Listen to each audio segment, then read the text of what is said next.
Alors bonjour à tous et bienvenue pour cette nouvelle vidéo. Aujourd'hui je suis avec Flavien qui va pouvoir se présenter. Donc, alors, je me présente, je suis Flavien Royer, je suis chef d'entreprise de la société FD Dépannage située à Saint-Raphaël, spécialisée dans la réparation d'électroménagers type sèche-linge, lave-linge, lave-vaisselle, four, etc. Voilà. J'ai 40 ans, 3 enfants et je vis en couple. Et alors moi j'ai une Oui, question que beaucoup de gens doivent se poser. Lorsque j'achète mon électroménager, ce qui arrive souvent d'ailleurs à mes clients qui emménagent pour la première fois ou qui déménagent et qui changent leur électroménager, est-ce qu'il y a vraiment une différence entre l'électroménager en entrée de gamme et les grandes marques en termes de durée de vie? alors c'est vrai qu'aujourd'hui on constate une baisse de qualité des matériaux de marques dites haut de gamme qui n'hésitent pas à remplacer des cuves, notamment de lave-vaisselle qui avant étaient en inox, maintenant par des cuves en plastique. Les composants électroniques aussi sur les cartes de puissance et de programme grillent plus tôt qu'avant. Ce qui était autrefois en métal ou en inox est remplacé aujourd'hui par des matériaux plus légers et fragiles. Ça, je constate lors de mes interventions. Je constate également que les grandes marques font des économies sur les matériaux, mais pour autant, les prix ne sont pas, eux, plus légers. Voilà. A contrario, j'ai remarqué que des petites marques, dites petites marques, hein, font parler de plus en plus d'elles et dans la durée sont très, très compétitives et avec des très bons rapports qualité-prix. Alors aujourd'hui, pour se situer entre certaines marques plus que d'autres, c'est très compliqué. La qualité, en dehors des marques et des prix, se vaut globalement. Il ne faut pas tomber dans les entrées de gamme, vraiment les très petites marques des grossistes qui marchent avec leur marque à eux, qui sous-traitent dans d'autres pays. Mais aujourd'hui, entre une marque et une autre, connue, j'ai envie de dire, il n'y a pas grande différence. Ça ne mérite plus autant d'y mettre le budget qu'on y mettait avant. D'accord. Et toi, Ça peut qu'est-ce que vous tu... rassurer. Ah bah du coup oui, puisque quand on y va et que les commerciaux font leur travail avec les assurances, c'est vrai qu'on aurait tendance à s'orienter vers le haut de gamme Tout à pour fait, être ça reste sûr. un business maintenant. Tout à Tout à fait. fait. Et toi, qu'est-ce que tu conseilles pour bien entretenir son lave-linge, par exemple? Je prends le cas du lave-linge, parce qu'on voit de plus en plus de produits arriver sur le marché qui promettent Oui. enfin, comment dire, d'entretenir son lave-linge. Toi, qu'est-ce que tu Mhm. nous conseilles en tant que professionnel? Alors, pour bien entretenir son lave-linge, déjà, il faut bien l'installer. C'est-à-dire brancher le tuyau d'arrivée d'eau sans le plier, sans pour autant lui mettre trop de tension. Plutôt que d'avoir un tuyau trop court, il ne faut pas hésiter à lui mettre une rallonge d'arrivée d'eau ou une rallonge d'évacuation. C'est très important. Vous pouvez trouver ces extensions d'arrivée d'eau, d'évacuation dans les magasins spécialisés ou sinon, je vends moi-même des pièces détachées si vous en avez des besoins.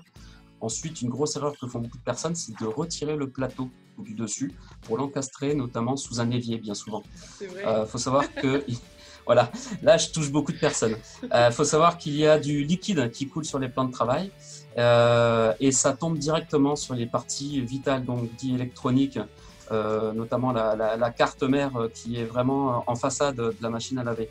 Mon conseil, si vous devez vraiment passer par le retrait du plateau et la pose sous l'évier, c'est d'acheter, toujours dans les magasins spécialisés de bricolage, des plaques aux dimensions de la machine, d'une hauteur vraiment très faible, en quelques millimètres, et vous collez ça avec un silicone classique, et ça protégera, ça rallongera la durée de vie de votre appareil d'une façon conséquente. Vérifier sa stabilité, c'est important aussi avec les pieds de réglage à roulette qui évitera des vibrations et une usure prématurée des amortisseurs et ressorts de maintien de cuve. Ça, à l'usure, déjà avec le linge et le temps, quand c'est en essorage, souvent les clients m'appellent, ça tape dans tous les sens, j'ai le tambour qui va de droite à gauche.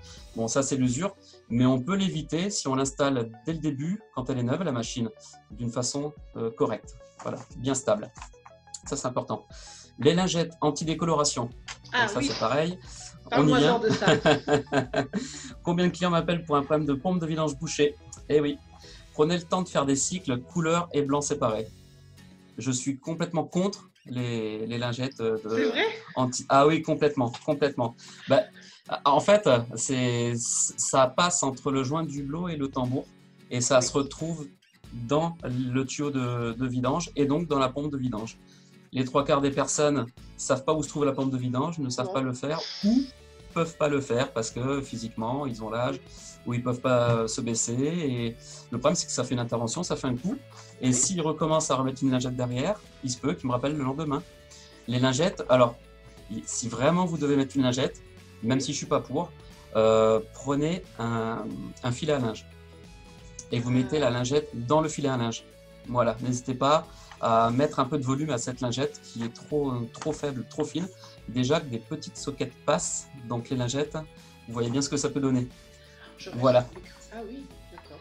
À la fin du cycle, je vous conseille de vérifier le pli du joint du hublot, s'il n'y a pas une pièce, un chouchou, une barrette ou toute autre chose, pour ne pas qu'on relance une nouvelle machine avec des objets qui vont finir aussi dans la pompe de vidange. Ça, c'est à chaque fin de cycle ou début de cycle. Contrôlez le pli du joint du hublot en bas. Ça, c'est important. Concernant son nettoyage, je vous conseille tous les 3 mois environ de faire un cycle à vide avec un produit de nettoyage intégral anti-calcaire désinfectant que vous trouvez facilement dans les grandes surfaces. Pas besoin de citer de marque particulière. Sur les packaging, vous voyez bien la machine à laver qui est coupée en deux avec marqué désinfectant, antibactéries, voilà, anti-calcaire, voilà, anti-dépôt, etc. Ça, c'est vraiment important. Il y a vraiment du résultat là-dessus. Et là, notamment encore ce matin, j'étais à un rendez-vous chez un client qui n'en avait jamais mis. La machine a 10 ans, c'est une très bonne marque. Ce qu'il y a, c'est qu'à un moment, ça a marqué un code erreur parce que il y avait un problème de prise d'air au niveau du pressostat. C'est un peu technique, mais ça vient d'un encombrement de matière dans une partie où de l'air doit passer. Donc forcément, c'est obstrué par des dépôts avec le temps de saleté. Et en fait, j'ai fait qu'un gros nettoyage, ce qui n'aurait pas été le cas si régulièrement ce client avait mis ce type de produit dans la machine. Voilà. Alors, on vient aussi sur un point important pour en finir avec cette question, le vinaigre blanc qui est dans la bouche de tous mes clients. Alors, qu'est-ce que je peux dire sur le vinaigre blanc? Parce qu'il faut en parler. C'est pas cher, oui, mais à trop grande dose ou trop régulièrement, ça peut user anormalement certaines durites, joints ou parties mécaniques. Il faut le savoir. Le vinaigre blanc, c'est très bien, mais s'il y a une grosse couche de calcaire, si par exemple, au bout de 5 ans, vous vous réveillez, vous dites faut que je fasse quelque chose avec un produit pas cher, voilà, là vous mettez du vinaigre blanc, vous faites un trempage toute une nuit, vous la mettez en pause, le lendemain vous rappuyez dessus, sur un programme très chaud, parce que le vinaigre blanc est très actif avec la température haute. Voilà, ça, il faut le faire une fois de temps en temps. Les produits vraiment prévus pour les machines à laver, vous pouvez le faire, pas tous les jours, mais très régulièrement, ça ne va pas faire de tort à votre machine. Le vinaigre blanc, si vous en mettez trop et trop souvent, ça peut vous brûler les joints, ça peut vous créer des fuites et ça peut vous casser certaines parties mécaniques, notamment l'hélice de la pompe de vidange, il faut le savoir. Et sur les lave-vaisselle, c'est pareil. Il ne faut pas trop en insister et en abuser, il faut savoir bien s'en servir du vinaigre blanc et il faut que ça reste ponctuel. Voilà. D'accord. Voilà. Bah, si vous faites tout ça, ça va être. C'est super parce que franchement, je ne m'attendais pas à autant de précision. Autant de conseils. Enfin, déjà, les lingettes, j'aurais jamais cru, hein, je dois avouer. Et ouais, si vous devez entendre. Vous devez entendre autour de vous que justement les lingettes souvent se retrouvent dans les pompes de vidange. Ben, c'est pas un mythe, c'est vrai. Ah bon, c'est vrai? Non. D'ailleurs, je couperai ça, mais mon mari qui travaille au rayon DHP m'oblige à en D'accord. Je vais lui dire c'est fini tout ça. Non, mais après, il y a des fois, dans certains cas, ça ne se retrouvera jamais dans la pompe de vidange. Mais moi, pour faire des rendez-vous quasiment tous les jours, je constate, puisque je les retrouve dans les durites de cuve, dans les pompes de vidange, dans les tuyaux d'évacuation. Ça passe partout, vraiment partout. Non, mais c'est super parce que je les retrouve toujours mes lingettes jusqu'à présent, sauf une fois où je ne l'ai pas retrouvée. Ouais. Et du coup, je me suis demandé où elle était passée. Maintenant, je sais où elle non, vraiment, mon conseil qui a été dit juste avant, c'est prenez le temps de faire une machine de couleur, une machine de blanc. Franchement, vous vous y retrouverez dans la qualité du linge, des couleurs, de la durée de votre machine, dans tout quoi. C'est pas le prix des lingettes, hein. Je pourrais vous dire allez-y, achetez-en tant que vous voulez, mais c'est surtout la problématique une fois qu'elle est passée à travers. C'est vrai que voilà. Donc et attention. Moi, ma question, c'est comment, je sais pas si tu travailles seul, comment est-ce que toi comment vous fonctionnez pendant cette période de confinement? Si jamais il nous arrive un problème, est-ce que tu peux intervenir ou pas? Alors, dans le début de confinement, j'ai eu une baisse d'activité, comme tout le monde, fin mars. Je me suis retrouvé à 0 rendez-vous.